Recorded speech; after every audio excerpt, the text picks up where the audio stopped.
Bonjour et bienvenue dans ce nouvel épisode de mon podcast Mon Psy part en live. Je suis Julien Borloo, psychologue à Lausanne et aujourd'hui, j'ai une invitée de marque qui s'appelle Sylvaine Cusso, qui est une traileuse, ultra traileuse depuis environ 2012. En tout cas, c'est là où elle a commencé la compétition, en tout cas les grosses compétitions.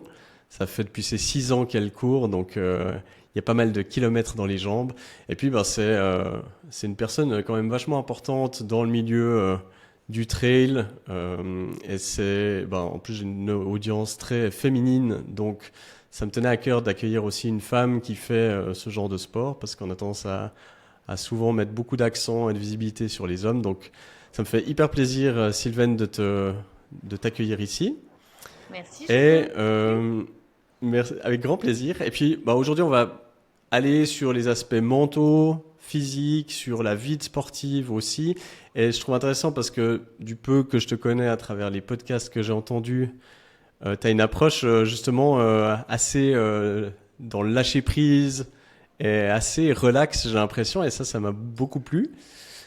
Peut-être, j'aimerais te proposer de commencer en disant quelque chose sur toi que peu de personnes connaissent. Heureusement, il y a pas mal de choses que les gens ne savent pas sur moi, je crois. On peut imaginer beaucoup de choses. Écoute, moi, je m'estime chanceuse d'être là parce que à ma naissance, en fait, je respirais pas et j'ai eu un massage cardiaque. Parce que j'étais pas comme tous les bébés quand je suis sortie du ventre de ma maman à pleurer directement. Et du coup, je me dis toujours, en fait, comme il y a eu d'autres choses dans ma vie, j'ai eu un accident grave de voiture, etc. Et voilà, je me dis, en fait, t'es dans ce monde et quelque part, t'as la chance d'être là. Parce que dès ta naissance, ça a été compliqué. Puis après, il y a eu d'autres choses, comme tout le monde, hein, on vit des moments difficiles. Et je pense que c'est ce qui fait que, tu vois, tu as envie de sourire à la vie tout le temps. Quand tu vis des petits moments où tu passes un peu à côté de choses graves. Euh, voilà. Alors, c'est excellent parce que, pour ceux qui n'étaient pas là, évidemment, avant que le micro s'allume, Sylvaine m'a parlé de plein d'autres thématiques avec lesquelles elle commencerait, mais excellent. On pouvait Alors, parler de mon côté épicurien aussi, ce qui va bien avec ça d'ailleurs. Du fait que j'aime beaucoup le alors, vin rouge. justement, est-ce que cette naissance dans la difficulté, est-ce que ça a conditionné des choses? Alors, chez tes parents, je sais pas, peut-être, en tout cas, ça a forcément dû les marquer, mais est-ce que ça a conditionné des choses dans ton éducation, dans ta façon de voir la vie? Quel impact ça a eu? Alors, conscient, parce que inconsciemment, on peut pas vraiment le dire. Alors, ce fait-là, non, je pense pas, parce que au final, ça n'a pas duré longtemps. J'ai eu un massage cardiaque, et puis après, comme tous les bébés, j'ai pleuré, j'ai respiré, et puis voilà, j'étais née. Mais je pense qu'il y a d'autres événements dans ma vie, notamment, tu vois, j'en ai rapidement, je l'ai abordé un petit peu tout à l'heure, j'ai eu un accident de voiture grave. Et j'ai eu beaucoup de chance d'être encore en vie, et tu vois, j'ai eu une bonne étoile ce jour-là, parce que j'ai aucun souvenir. Je me suis fait renverser par un camion. Et ça, par contre, tu vois, j'avais 19 ans et ça marque. Ça marque Hmm. parce que c'est un moment de ta vie où tu te construis, où tu réalises que la vie, elle peut basculer du jour au lendemain. Et je pense que ça t'apporte beaucoup. Après, par rapport à ma naissance, non, il n'y a pas eu du tout, je pense, d'effet sur mon éducation, etc. Parce que, tu vois, il n'y a pas eu de complications après, plus que ça. Hmm. Mais c'est juste, voilà, tout ce qui se passe derrière. Je pense qu'on a tous à un moment donné été confrontés à ça et qui fait que tu relativises des petits soucis de la vie quand autour de toi, tu vois des moments, des personnes qui sont vraiment dans la difficulté, quoi. Hmm. Et c'est intéressant parce que ce genre d'événement, on peut réagir de plein de manières différentes. Et dans les extrêmes, il y a soit on va dans l'anxiété, on commence à avoir peur de tout et vouloir se protéger de tout. J'ai l'impression que tu as pris plutôt le contre-pied à en apprendre le lâcher prise, le fait de profiter de l'instant. Tu fais mention de l'aspect épicurienne. Tu me disais Ouais. que justement c'est ton papa qui était dans le vin Alors, et il t'a ouais. partagé cette passion. Ouais, enfin mon papa était pas dans le vin, il était juste passionné Ok. et gros amateur de vin, de bon vin. Et du coup, c'est vrai que j'avais ce projet, enfin quand j'étais étudiante, après mon bac, je suis allée vers une école de commerce. C'est vrai qu'à ce moment-là, je m'étais dit, pourquoi pas une école d'œnologie, faire un métier dans le vin, c'est quelque chose qui était dans mes options, tu vois. Finalement, j'ai choisi l'école de commerce, mais ouais, c'est une passion. Effectivement, ça va bien avec mon caractère épicurien. Voilà, le fait j'aime bien m'enivrer de la vie de manière générale, m'enivrer avec le vin, mais m'enivrer de la vie aussi, tu vois. Et, euh, et ouais, je pense que c'est tout ce qui s'est passé dans ma vie m'a construite et m'a fait prendre aussi cette direction et, euh, et avoir ce caractère, comme tu dis, lâcher prise, relativiser. Je pense que quand on évolue aussi, quand on avance avec l'expérience, tu vois, il suffit de regarder autour de soi et tu vois, quand tu es en bonne santé et que tout va bien, tu t'estimes chanceux juste de vivre sans avoir mal nulle part, hein, quand tu connais certaines personnes qui vivent avec des maladies ou autres. Hmm. Voilà, juste que parfois je me dis, mais ouvre les yeux et la chance que tu as. Voilà. Là, j'ouvre les yeux, j'ai la mer devant moi. J'habite à l'île de la Réunion. Déjà, rien que ça, je me dis, mais alors c'est un choix, enfin, c'est un choix que j'ai fait, hein. Tout le monde C'est pourrait ça? le faire. Mais en tout cas, je réalise tous les matins, tu as vraiment de la chance. Magnifique. Est-ce que tu as un vin de prédilection? Si tu devais Très bonne m'en question. faire goûter, hein. J'aime bien les vins de Loire. Après, j'aime bien découvrir. Donc justement, j'aime bien être avec quelqu'un qui est aussi amateur et qui me fait découvrir des choses que je connais pas, des nouveautés, des saveurs. Voilà, j'ai encore beaucoup à apprendre sur la façon de déguster. Tu vois, j'avais fait des cours d'œnologie pour apprendre. Mais c'est tellement complexe, c'est tellement Mhm. enrichissant que j'ai encore beaucoup à apprendre. Mais ouais, j'aime bien les vins de Loire. Ok, magnifique.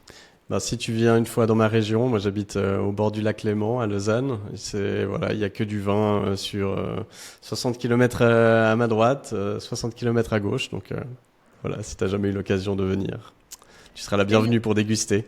avec plaisir. Alors, Sylvaine, ben voilà, je t'ai présenté, c'était presque en minimisant finalement ton parcours, hein, parce que alors je vais pas me lancer justement dans ton palmarès, dans le fait de citer toutes tes victoires, voire deuxième, troisième place. J'ai bien aimé aussi sur ton site, parce que pour que les gens, alors si les gens sont intéressés par ça, bah, allez voir son site. Puis pour vous donner juste une petite idée, bah, il y a besoin de scroller sur la page pour voir toutes les, tout le palmarès. Donc ça, voilà, ça vous donne déjà une petite idée. Et ce que j'ai bien aimé, et je pense que ça parle de ta vision peut-être de la compétition, c'est que t'as pas mis que, alors déjà t'as mis les premières, deuxième, troisième places, mais t'as mis aussi les courses qui t'ont marqué, même s'il n'y avait pas eu de résultats, de victoires ou comme ça. Pourquoi c'était important pour toi de le mentionner? Je trouve que les courses sont belles et on les vit. Comment dire, tu te dis c'était une course réussie, pas forcément que parce que tu es sur un podium ou parce que tu la gagnes. Et parfois, tu sais, je trouve que tu peux remporter des courses et finalement te dire, bah. Il y a des choses qui allaient pas. Voilà, c'était pas une course pleine. J'ai pas eu des bonnes sensations, etc. Alors que parfois, bah, tu peux faire, je sais pas, un top 10 ou même pas, tu vois. Et de la course, elle t'a apporté autre chose qu'une performance, un résultat, un chrono. Et je pense qu'il faut pas forcément limiter une course à un chrono et un résultat et un chiffre, mais à ce que ça t'a apporté, comment tu l'as vécu, les émotions que tu as eues, ce que tu as partagé avec les gens, les territoires que tu as découverts, enfin, tu vois, tout un environnement qui fait qu'en fait, pour moi, c'est, voilà, une course, elle n'est pas réussie parce que je l'ai gagnée ou parce que j'ai battu un record. Donc pour moi, c'est hyper important, tout le déroulement, en fait. Vraiment, le chemin entre le départ et l'arrivée est pour moi plus important que simplement la ligne d'arrivée et le résultat au bout, quoi. Et ce qui explique probablement ta longévité aussi dans ce sport. Alors peut-être, j'ai pas beaucoup de connaissances dans ce sport-là, mais je sais pas quelle est la longévité justement des athlètes.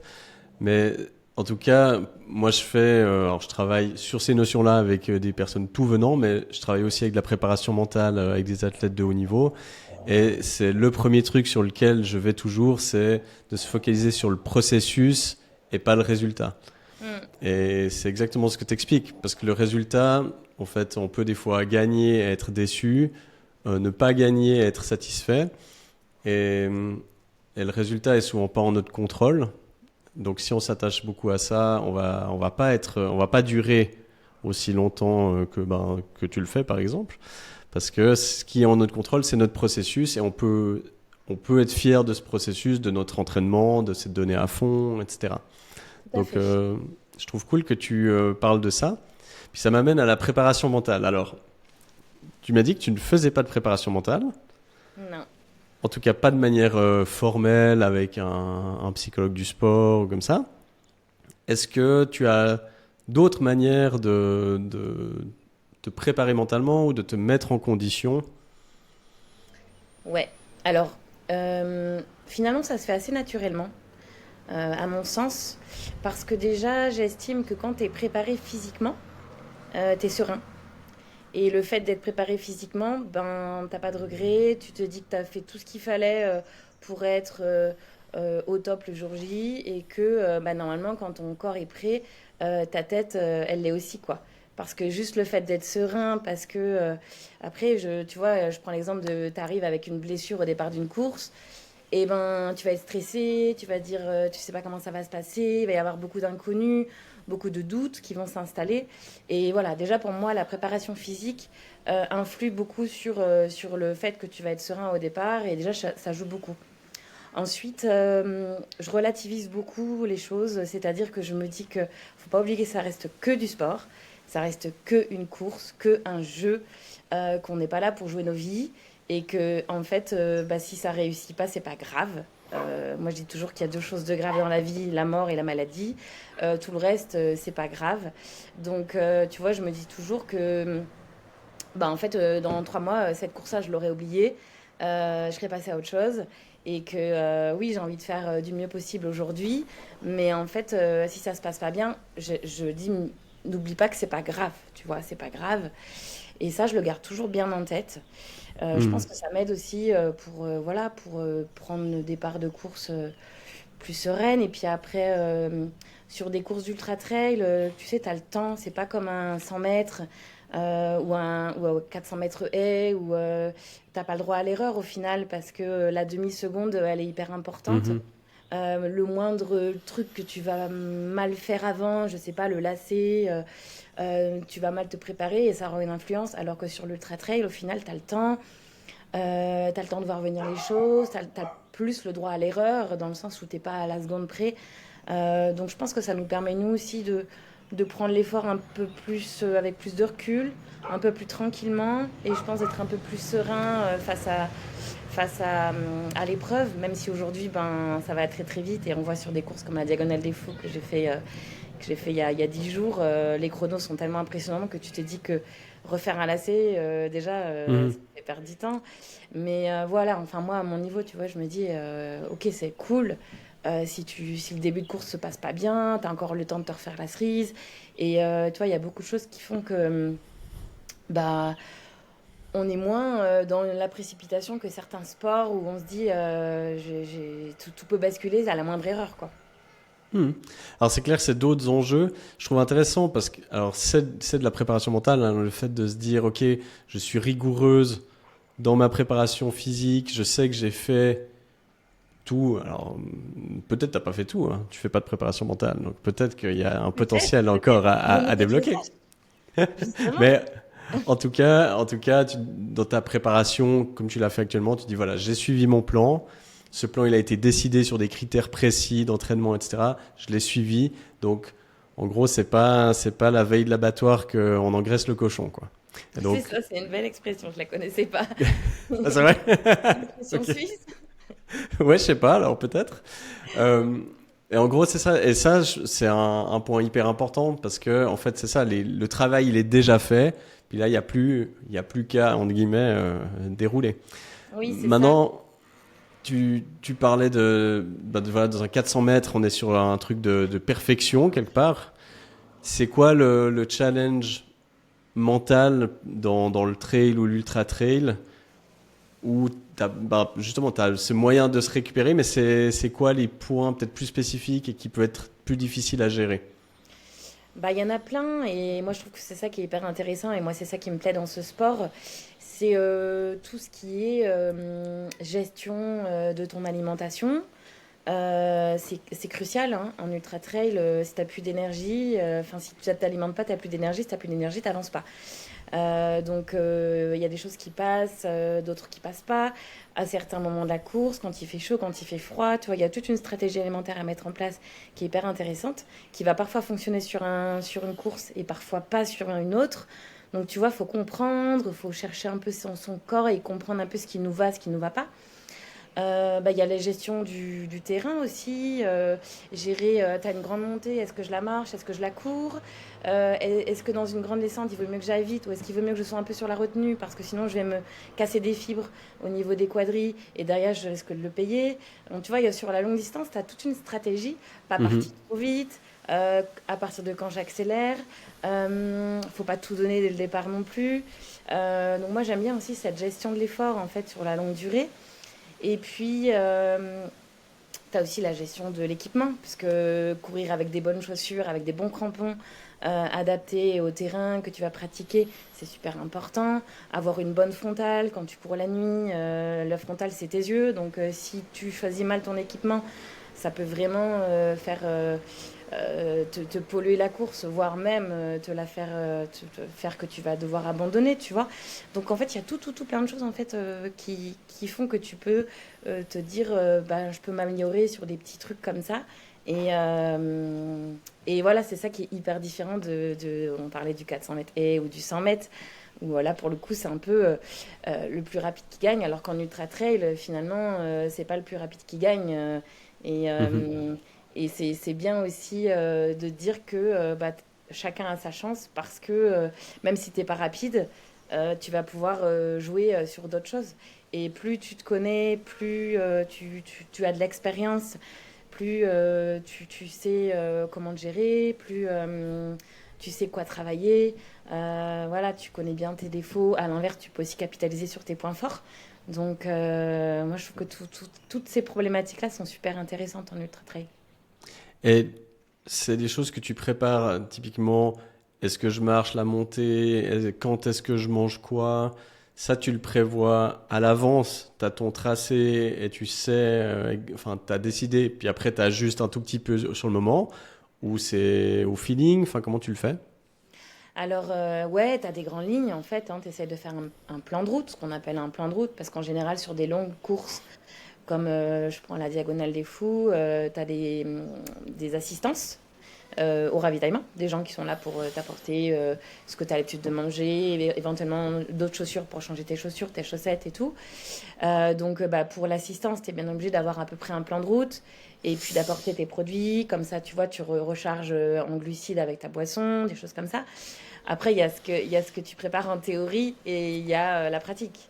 Et Hmm. parfois, il y a un écart monstrueux entre les deux parce que tu avais prévu de manger un riz au lait et qu'en fait, à ce moment-là, ça va pas passer, tu pas envie d'un riz au lait. Et puis, au final, tu vas aller sur la table de ravitaillement, puis tu vas manger du saucisson. Enfin, tu vois, il y a toujours un écart entre ce que tu prévois et comment ça se passe. Après, tu parlais de stratégie mentale.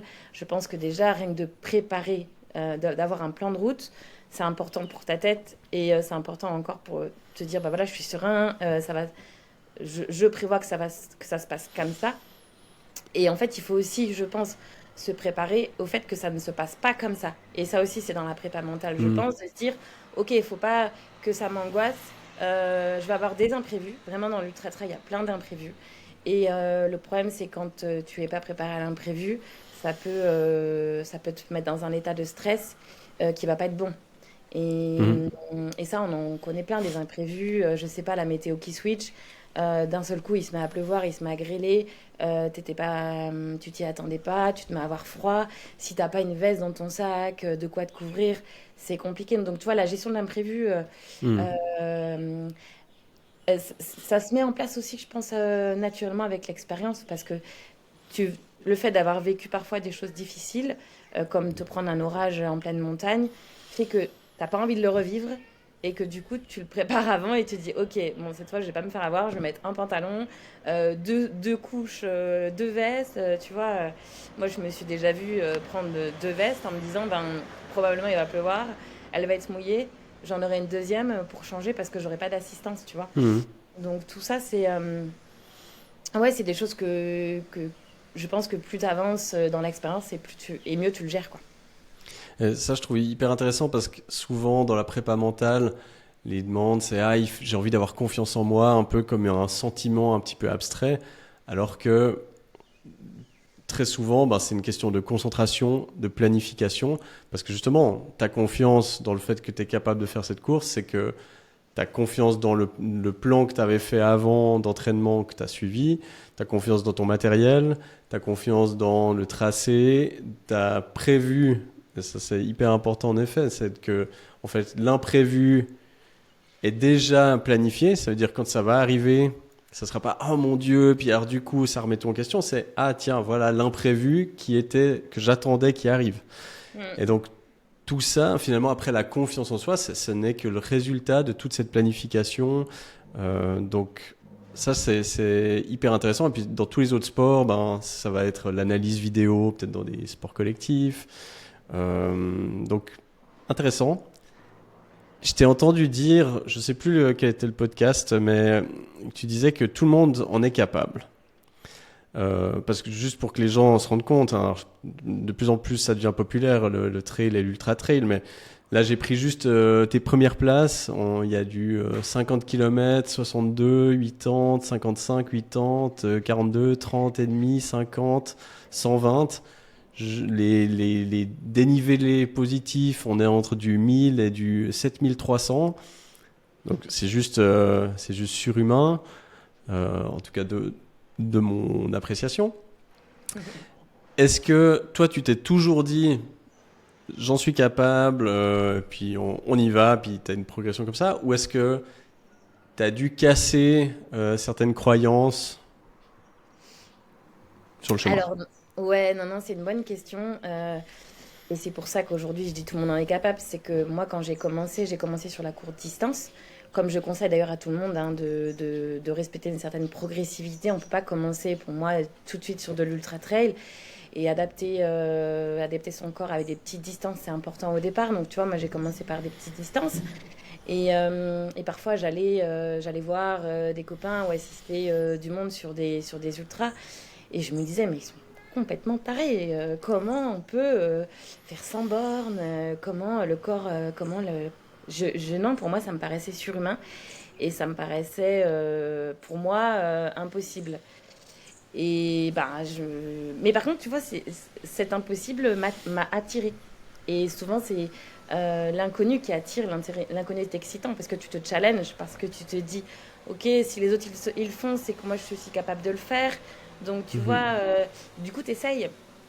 Et du coup, je me suis lancée progressivement sur la longue distance. Et quand tu vois que tu y arrives, oui, le message, moi j'aime bien passer ce message parce que je me rends compte que surtout des femmes, se mettent des barrières et, euh, et n'osent pas se lancer, n'osent pas, même pas essayer, en se disant, bah non, c'est pas pour moi, j'en suis pas capable. Alors oui, on n'est peut-être pas fait pour la longue distance, on n'est peut-être pas fait pour certains sports. Moi, il y a plein de sports que je me vois pas pratiquer parce que déjà j'en ai pas envie et parce que je pense que j'ai pas forcément les prédispositions physiques pour. Mais ça n'empêche que tout le monde peut essayer, tu vois. Essayer, c'est aussi se donner une chance de réussir. Et ne pas essayer, tu peux pas dire je peux pas faire si t'essayes pas, quoi. Mhm. Donc voilà, après, c'est un sport qui nécessite, faut pas le négliger, beaucoup de préparation. C'est beaucoup de temps passé sur les sentiers, c'est beaucoup de temps d'entraînement. Voilà, il y a beaucoup de choses à pas négliger. Mais quand on se donne les moyens, on peut tous y arriver. Voilà. Aujourd'hui, à l'inverse, tu vois, il y a beaucoup de gens parfois qui se lancent sans être bien préparés. Et ça, c'est Mhm. dommage aussi parce que du coup, ça gâche un peu le plaisir quand tu, bah, quand tu es obligé d'arrêter parce que ton corps il dit stop. Alors il y a parfois des accidents ou des grosses blessures, mais parfois c'est que en fait ta préparation elle n'a pas été suffisante. Et voilà, je trouve qu'on voit en ultra trail, on voit un peu les deux cas. Certains qui se lancent trop vite sur la longue distance et qui se rendent pas compte que faire 180 km et 11 000 de dénivelé positif comme une diagonale des fous, tu fais pas ça comme ça. On se rend pas compte, c'est pas du tout la première pensée qui nous vient, quoi. Et oui. Et à l'inverse, voilà, il y a trop de femmes. Je parle des femmes parce que ça m'a un peu marqué. J'ai encadré un stage de trail 100% nana. Only girl, on appelle ça. Et c'est le discours qu'elles avaient. C'est vraiment non, je vais pas y arriver, tu vois. Et je trouve ça dommage en fait, parce que elles sont pleines de capacités qu'elles sous-estiment. Vraiment, je pense qu'elles se sous-estiment. Alors, il y a ces capacités physiques euh, qu'on peut toujours améliorer en se préparant. Et il y a ces fameuses capacités mentales, que là, elles sous-estiment encore plus. Parce que comme elles ne vont pas aller les titiller et aller les chercher, elles ne les connaissent pas, ces capacités mentales, tu vois. Hmm. Et on en a tous. Et je trouve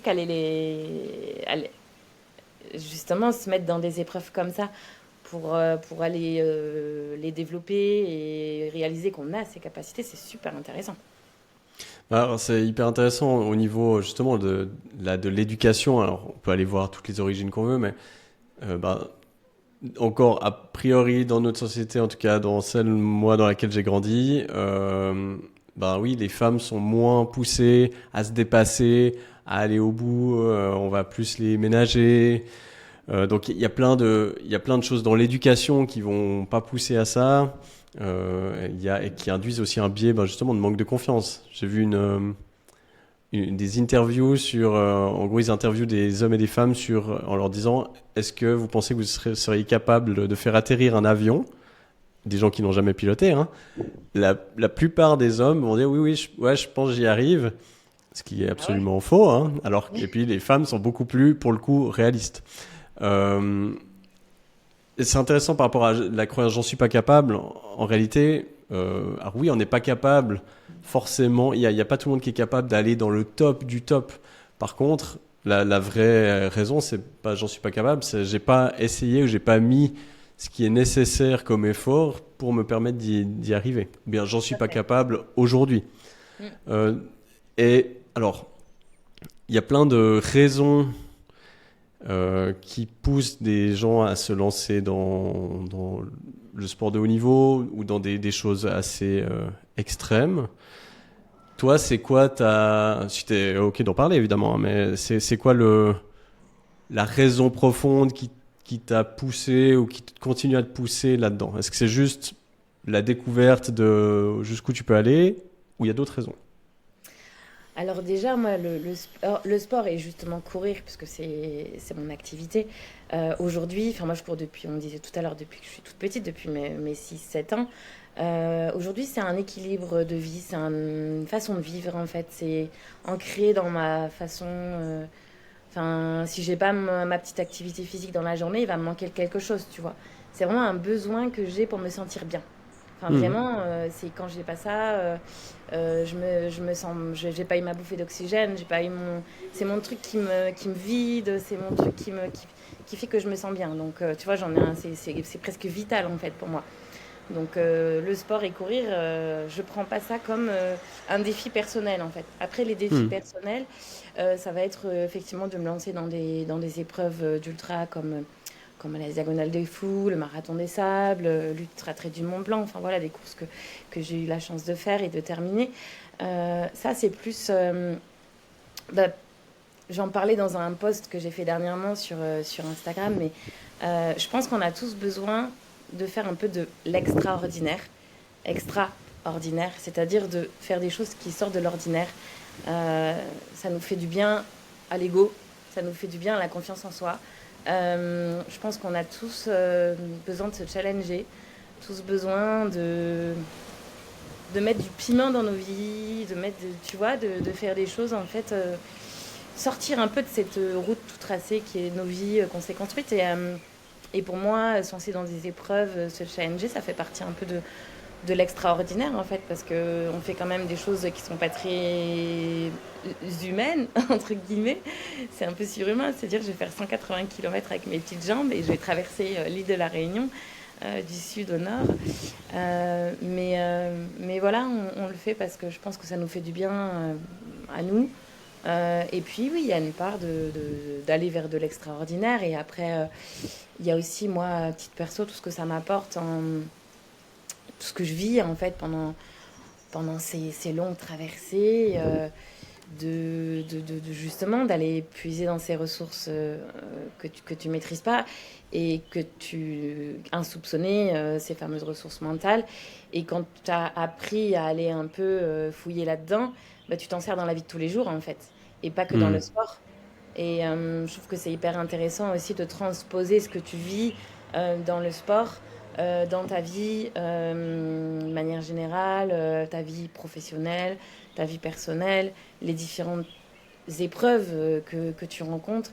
Et voilà, le sport, je trouve, aide ben, dans tout, quoi. Et puis après, voilà, il y a tout ce que ça amène de partage.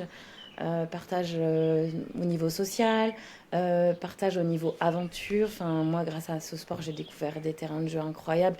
Aujourd'hui, je voyage plus pour seulement voyager et aller découvrir des territoires. Je voyage grâce à mon sport. Donc, en fait, c'est les courses qui me font voyager. Tu vois, là, je vais partir à Rodrigue, faire le trail de Rodrigue. La course, elle fait tout le tour de l'île. Et je me dis, c'est quand Mhm. même extraordinaire. En une course, je vais voyager, enfin, je vais découvrir un territoire. Et tu vois, aujourd'hui, ce sport, il est intégré dans ma vie de manière générale assez naturellement. Et voilà, je le fais parce que simplement, ça m'apporte du bien-être, du Hmm. bonheur, du bien-être, pour toutes les raisons que j'ai évoquées à l'instant. Les rencontres, le partage, la découverte. Et puis voilà, ça fait du bien pour tout ce qu'on vit autour de ce sport, quoi. Ok, donc une approche vachement saine de ton sport, quoi. Tout à fait, ouais. C'est pas pour rien que je suis sponsorisée par ASICS, hein. Un corps sain dans un esprit sain. Ouais. C'est le... Ben, alors, enfin, je le soulève et je le souligne parce que c'est un truc. Alors bon, évidemment, il y a un biais de sélection parce que les athlètes qui viennent me voir, ben, a priori, sont les athlètes pas forcément qui vont moins bien, mais aussi parce qu'il y a ceux qui veulent aussi travailler sur ça. Mm. Mais bah, très souvent dans le sport de haut niveau, bah, on peut voir des grosses failles au niveau de l'estime de soi, des gens qui ont beaucoup de choses à se prouver ou qui veulent prouver à d'autres, à leurs parents ou je ne sais pas, et pour qui des fois c'est une vraie souffrance. Et donc, enfin, dans la victoire comme dans la défaite d'ailleurs, hein, et où finalement le processus est des fois devient très très peu satisfaisant. Donc, je trouve intéressant que toi tu remettes finalement le plaisir, le partage et toutes ces choses qui à nouveau font partie du processus. Que tu sois première ou dernière, tu peux avoir du plaisir, tu peux partager. Et à nouveau, je pense que ça c'est une bonne raison de ta longévité finalement. Ouais, ouais, peut-être après, tu sais, je me dis aussi que euh, l'essentiel, c'est de savoir pourquoi tu le fais. Et moi, c'est ces raisons. Après, je trouve pas ça forcément malsain de se dire je cours pour rendre fier mon père, je cours pour rendre fier mes proches ou je cours pour gagner. En fait, moi, c'est pas pour ça que je cours, mais j'arrive à concevoir qu'en fait, ça puisse être la raison de certaines personnes. Et moi, je me dis toujours que l'essentiel, c'est d'avoir une raison, en fait, de le faire. Parce Hmm. que si t'as pas de raison, à un moment donné, tu vas te réveiller pendant la course et tu vas dire, qu'est-ce que je fais là? C'est cette fameuse question, qu'est-ce que je fais là? Et si tu sais pas Hmm. pourquoi, bah, tu vas mettre le clignotant puis tu vas t'arrêter. Donc voilà, on a tous nos raisons. Hmm. Elles sont tous entendables, valables. Parfois, parfois c'est pas les mêmes, pas tous les mêmes. Mais voilà, je trouve que d'en avoir une raison, c'est important, quoi. Alors peut-être c'est intéressant, peut-être que en effet le terme c'est peut-être pas sain ou malsain, mais disons si notre seule raison, c'est, par exemple, rendre fier mon père, c'est une raison risquée. Parce que j'ai pas le contrôle là-dessus. Je peux faire des trucs de fou et ne pas le rendre fier, ou ne pas percevoir qu'il est fier, parce que Dieu sait combien de personnes pensent que leurs parents ne les aiment pas ou ne sont pas fiers d'eux, simplement juste parce qu'ils ne savent pas le communiquer. Donc voilà, c'est une raison plus dangereuse et moins stable que le plaisir, le partage, le dépassement de soi. Parce que ça, à toutes les courses, toute ta vie, tu peux l'avoir. Tout à fait. Ouais, je suis d'accord avec toi.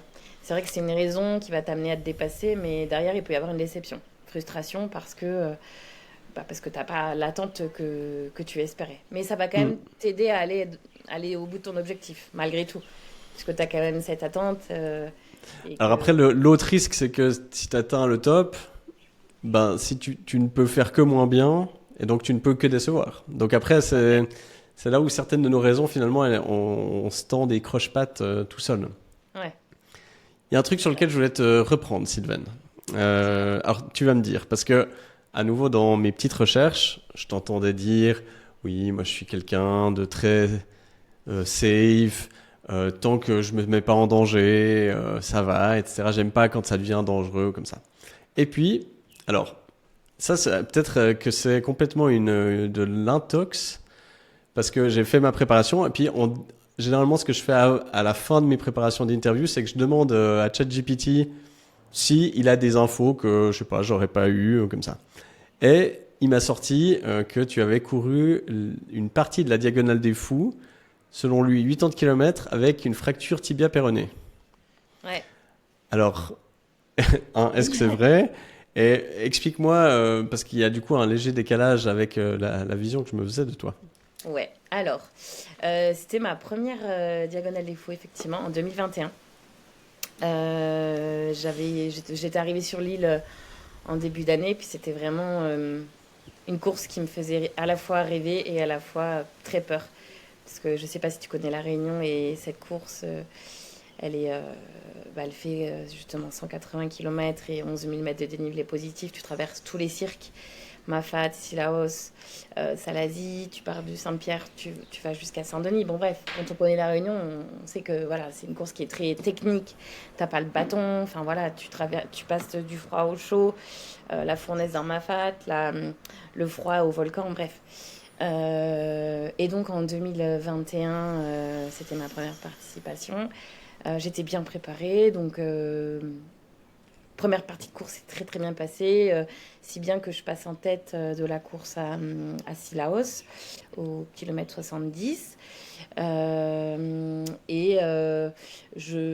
prends un coup de bambou dans la montée suivante, ce qui fait que je me fais rattraper par celle qui finalement a gagné la course, mais c'était la deuxième. Mais je me suis accrochée, tu vois, je me suis dit ça va revenir, ça va revenir. Et en fait, j'ai chuté, fait une grosse chute juste derrière. Je me suis cassé des côtes, je me suis abîmé la hanche et je me suis fait très mal au niveau du péroné, mais je ne savais pas ce que j'avais. Si tu veux, moi, quand je suis tombée, en fait, souvent, si tu dis, mais c'est pas grave, c'est juste le choc, c'est des hématomes, j'ai mal, mais je repars et puis ça va passer, tu vois. Donc je suis Hmm. repartie, on m'a proposé d'aller voir les médecins, j'ai pas voulu parce que je me suis dit, si je vais voir les médecins, ils vont m'arrêter et je vais pas pouvoir repartir parce qu'elle a dit que c'est vrai que les médecins, ils sont assez prudents et tu vois, ils préfèrent arrêter les coureurs que plutôt que les coureurs, ils continuent parce qu'une fois que tu rentres dans les cirques, pour en sortir, c'est l'hélico, quoi. Si vraiment il t'arrive un truc grave dans les cirques, tu peux pas sortir facilement, quoi. C'est pas accessible en voiture. Donc j'ai continué et en fait, j'ai une douleur de plus en plus intense et forte qui est apparue au niveau du tibia. Je ne savais pas ce que c'était. Alors après, tu sais comme ça, tu fais tes diagnostics, tu t'arrêtes, tu t'étires, t'appuies. Et donc, tu sais pas, tendinite. Alors, j'avoue que je me suis dit, c'est peut-être une fracture de fatigue du tibia. Hmm. J'étais déterminée à aller jusqu'à la ligne d'arrivée. D'une part, parce que je suis restée quand même, mine de rien, je suis restée sur le podium quasiment jusqu'à les 30 km avant d'arriver. Donc je me suis dit, tu peux pas abandonner une diagonale des fous, t'es encore bien. tu peux encore avancer, mais j'avais super mal. Mais en fait, tu te rends pas compte quand on est dans cet effort, c'est normal, entre guillemets, d'avoir mal. Parce que tu peux pas faire 180 km sans aucune douleur. Et ce qui est Hmm. compliqué, quand tu as ce genre de douleur, c'est de réussir à l'analyser et te dire, ok, cette douleur, elle vient d'où? Est-ce qu'elle est grave? Est-ce qu'elle n'est pas grave? Et tu es obligé à un moment donné de l'analyser parce que... Mais en fait, c'est tellement normal en fait d'avoir mal que finalement tu... Enfin moi j'étais dans une optique de me dire j'avance jusqu'à ce que je puisse plus avancer et tant que je peux avancer et mettre un pied devant l'autre, bah je continue quoi. Et tu Hmm. vois, j'avançais de ravito en ravito comme ça et ça m'a amené jusqu'à la ligne d'arrivée. Et ce qui est fou, c'est que bah, une fois que la ligne d'arrivée était passée, je me suis écroulée. Je suis allée à l'hôpital sur un fauteuil roulant, je ne pouvais plus du tout marcher, quoi. Mais je suis allée jusqu'à la ligne d'arrivée et effectivement, la radio a montré. Alors, j'avais pas une fracture, attention, j'avais une fissure. C'est pas pareil. Donc, Ouais, ça ok, ouais. ressemble. Ouais, Bon, c'est pas pareil. Et c'était pas sur le tibia, c'était sur le péroné. Parce que c'est pas du tout pareil. Tu vois, les kinés que j'ai vus hmm. derrière m'ont expliqué qu'en fait, ça aurait été sur le tibia, j'aurais pas pu continuer. Ouais, Sur le péroné, c'est plus faisable entre guillemets parce que c'est pas porteur, tu vois, c'est vraiment le c'est tibia. ça, ouais. Ouais, ouais. Voilà. Ok. Donc c'était sur le péroné et c'était une fissure. Mais n'empêche que oui, j'ai terminé dans des douleurs atroces. Et aujourd'hui, quand j'analyse, bah, c'est ça, je me dis que de toute façon, en fait, t'as mal partout, donc tu t'es pas très lucide au point de te dire, à moins d'avoir une assistance qui dit stop maintenant. D'ailleurs, c'est souvent ça, hein, les gens qui titubent, qui veulent absolument continuer et qui font des hallucinations. Si t'as pas un médecin ou une assistance qui dit stop, là tu vas trop loin et ça devient dangereux. Nous, on est bêtes et bornés et en fait, on Hmm. a une chose en tête, la ligne d'arrivée, quoi. Ouais. Voilà, Alors, donc c'est intéressant parce que ça montre le pouvoir justement du mental. Puis que tout d'un coup, quand on décide que voilà, là c'est fini, ben le corps, on autorise le corps à lâcher.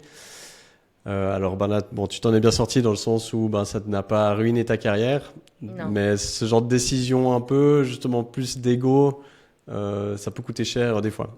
Euh, Ouais, alors là, pour le coup, me connaissant bien, connaissant un peu mon corps et comme on disait tout à l'heure, avec l'expérience et avec du recul, tu arrives quand même bien à t'analyser. Je savais que c'était pas hyper grave et que j'en paierais les conséquences. C'est-à-dire que moi, je savais que derrière, j'allais prendre potentiellement 3 mois de repos derrière. Et potentiellement, dans ma tête, c'était une fracture de fatigue du tibia, tu vois. Et au final, c'était beaucoup moins grave que ça. Parce que déjà, c'était pas le tibia, c'était le péroné. Et c'était pas une fracture de fatigue, en fait, c'était à cause de la chute. En fait, il y a une torsion au niveau de ma hmm, jambe et qui a provoqué la fissure. Et donc, mais si tu veux, si j'ai continué, c'est que je me rendais compte que c'était pas bien, que derrière, j'allais avoir du repos, mais que c'était pas vital, tu vois. J'allais pas me mettre en danger et que mon corps, il allait se réparer, tu vois. hmm. Il Ouais, ouais, faudrait ouais. prendre le temps, mais tu vois, des temps Donc il y avait une limites. part de lucidité Ah oui, oui, malgré oui, tout. complètement, Ouais. parce que tu vois, c'est pas non plus le message que je veux passer, de faire n'importe quoi avec son corps, etc.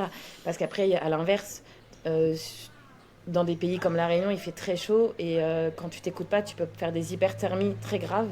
Et là, Hmm. par contre, ça peut être très, très grave, hein. Tu peux avoir des grèves d'organes, Ah, tu peux ouais. ne jamais tu peux ne jamais t'en sortir. Là, c'était différent. C'était, je savais pas si c'était osseux, Hmm. musculaire ou tendineux, mais tu vois, je savais que c'était juste une blessure Oui. et que ça allait pas m'empêcher de pratiquer derrière, quoi. Donc Ouais. c'est quand même un peu, il n'y a pas de trop de prise de risque au final. Fallait juste Alors, serrer les dents, quoi. ouais, juste. Euh, je vois que l'heure tourne. Alors, on peut se revoir quand tu veux, Sylvain, pour faire une deuxième, voire une troisième heure de podcast. Parce que du coup, je pensais qu'on allait passer super vite sur le mental, vu que tu disais ne pas faire de prépa mentale. Finalement, on a fait bientôt une heure là-dessus.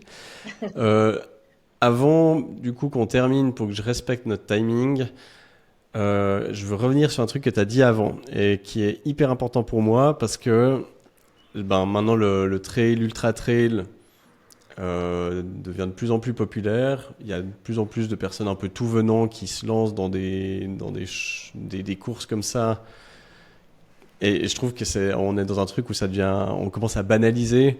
Ouais, des fois, on me dit, ah ouais, il y a une course de 100 kills, puis je commence à me dire, ah ouais, mais bon, finalement, 100 kills, bon, maintenant, il y a des courses de 2 fois plus, et puis dans le chaud, dans le froid.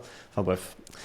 Et j'ai l'impression que tu parlais de se mettre en danger, et j'ai l'impression que c'est un gros risque avec ce sport, parce que, en tout cas, des gens que j'ai vus dans mon cabinet, qui n'étaient pas des athlètes, hein, qui étaient des gens totalement amateurs, mais qui se lançaient là-dedans, avaient tendance à se concentrer que sur la prépa physique, plus ou moins bien d'ailleurs, plus ou moins eux-mêmes ou avec l'intelligence artificielle ou je ne sais qui.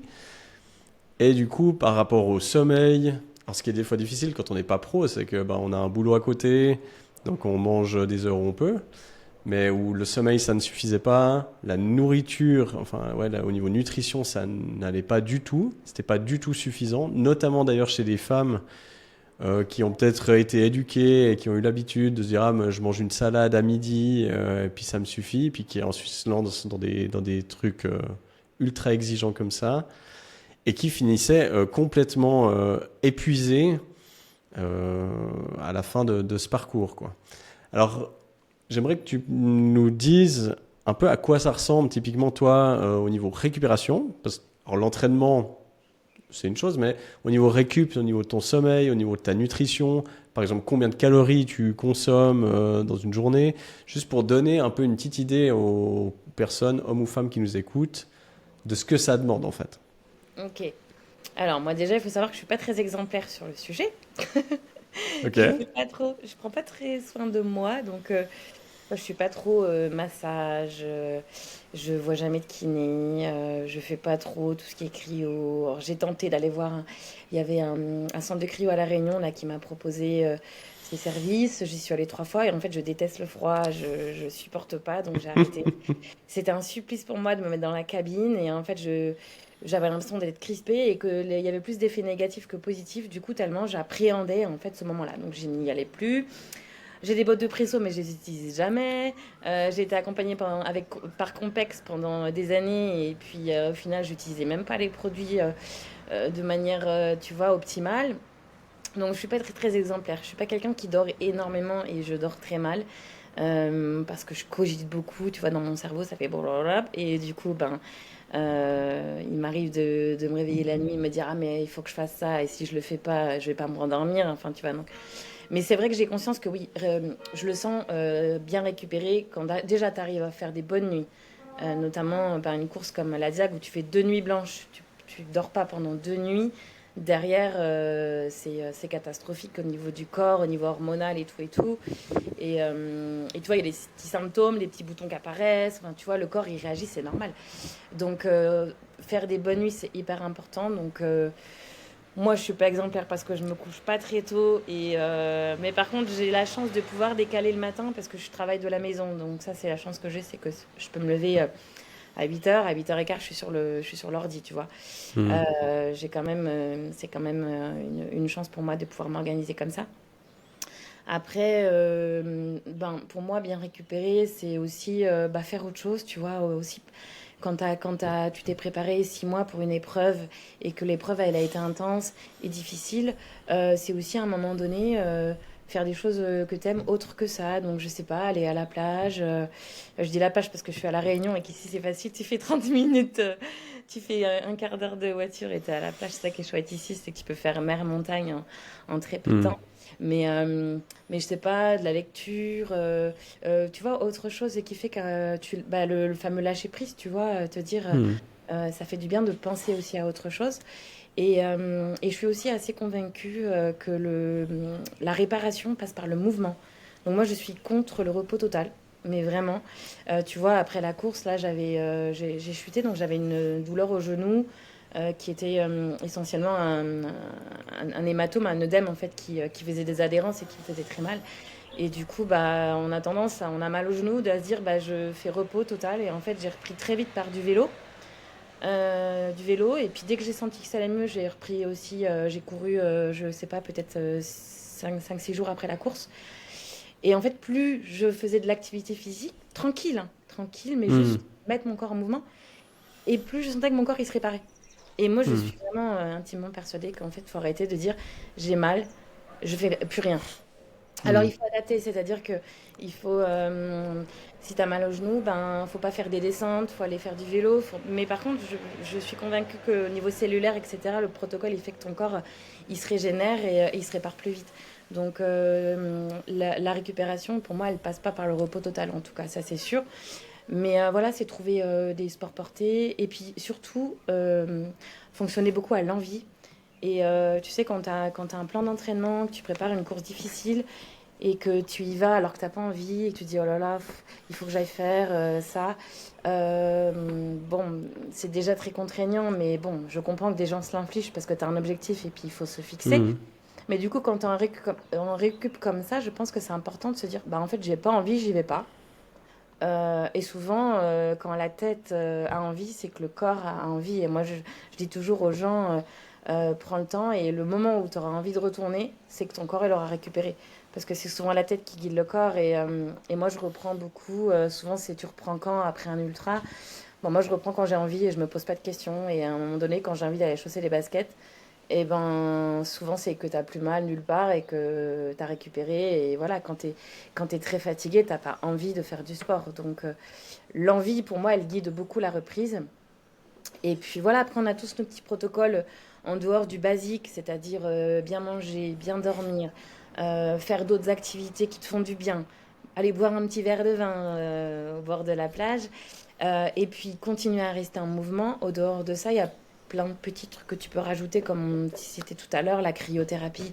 Moi, j'en fais pas, mais je sais que ça peut être bon chez certains.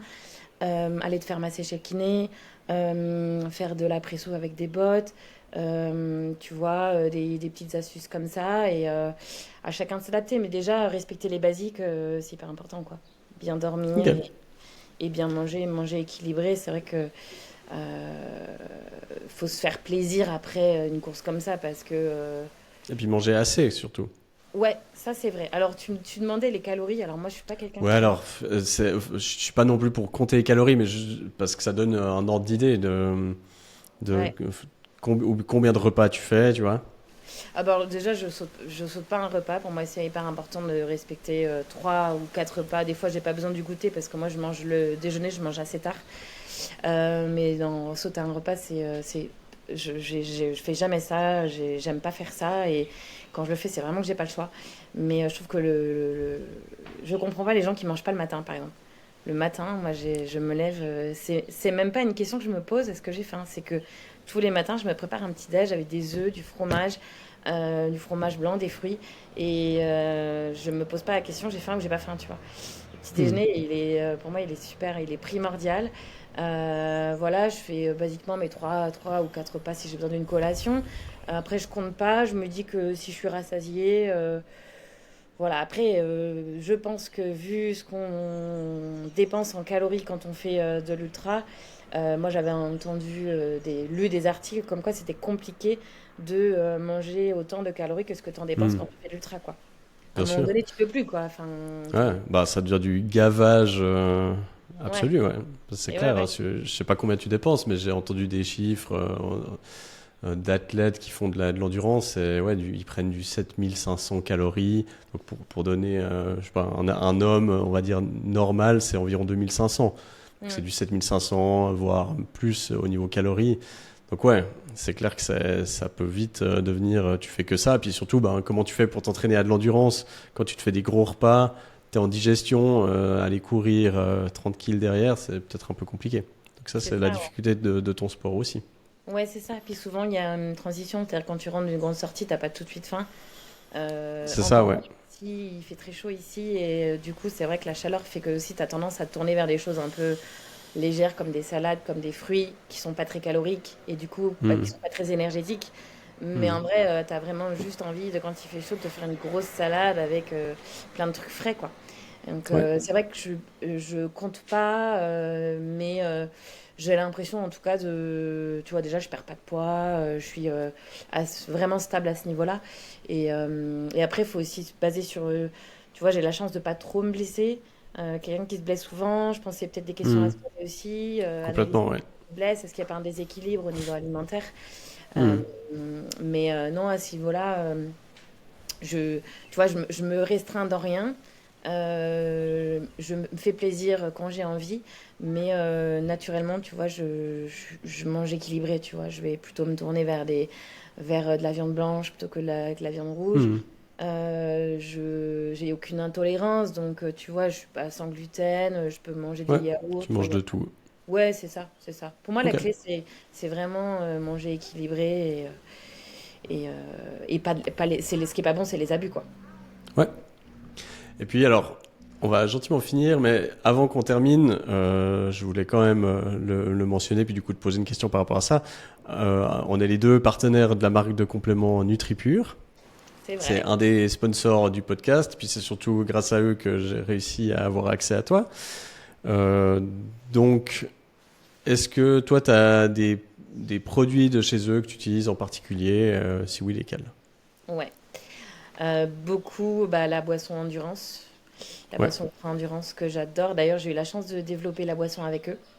Ça a été Ok. aussi quelque chose qui m'a beaucoup intéressée quand on a démarré la collaboration, qui m'a beaucoup attirée. Ils m'ont dit, bah, nous, voilà, on a le projet de développer une gamme endurance et on aimerait t'impliquer dans le développement de produits. Donc, j'ai dit, c'est trop bien. Enfin, moi, pour moi, c'est le top quand, en tant qu'athlète, tu peux être C'est intégré dans le clair. développement des produits.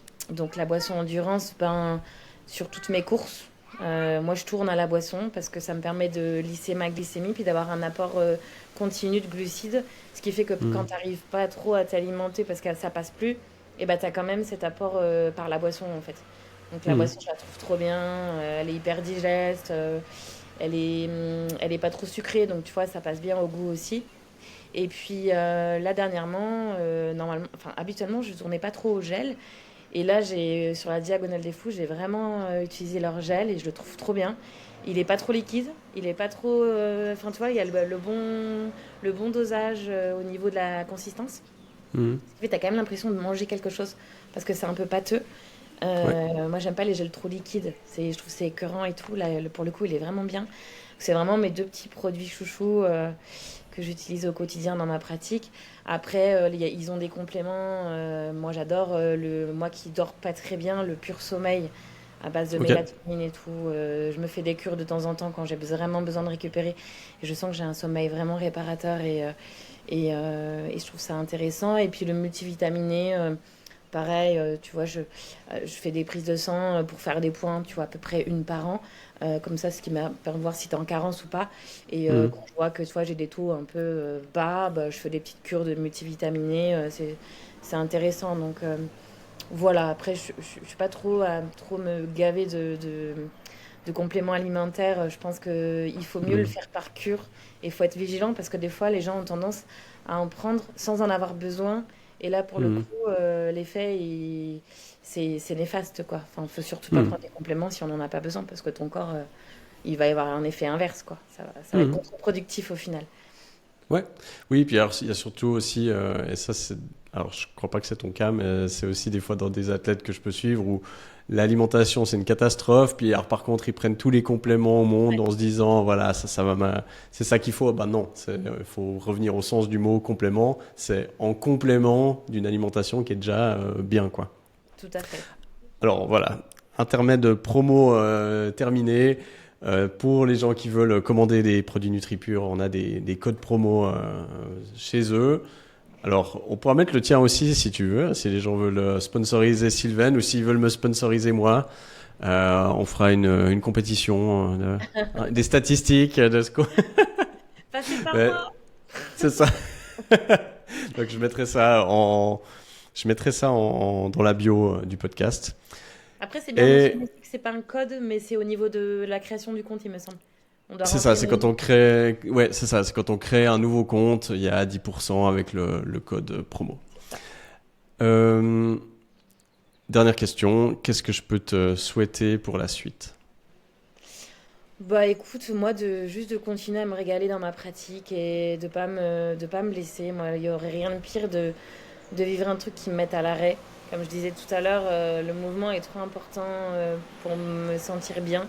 L'activité physique, alors si c'est pas courir et tant que je peux faire quelque chose du vélo ou quoi, mais quelque chose qui me mettrait à l'arrêt, ce serait le pire qui puisse m'arriver. Donc, juste, voilà, La continuer à santé. être debout et continuer à avancer, et continuer à sourire et voilà, me lever le matin et avoir envie de continuer à être heureuse et puis voir les gens être heureux aussi. Magnifique. Ben, je te souhaite tout ça et merci encore pour ton temps, pour ta disponibilité. C'était un Avec vrai grand plaisir. plaisir. Merci beaucoup. Merci à toi, Julien.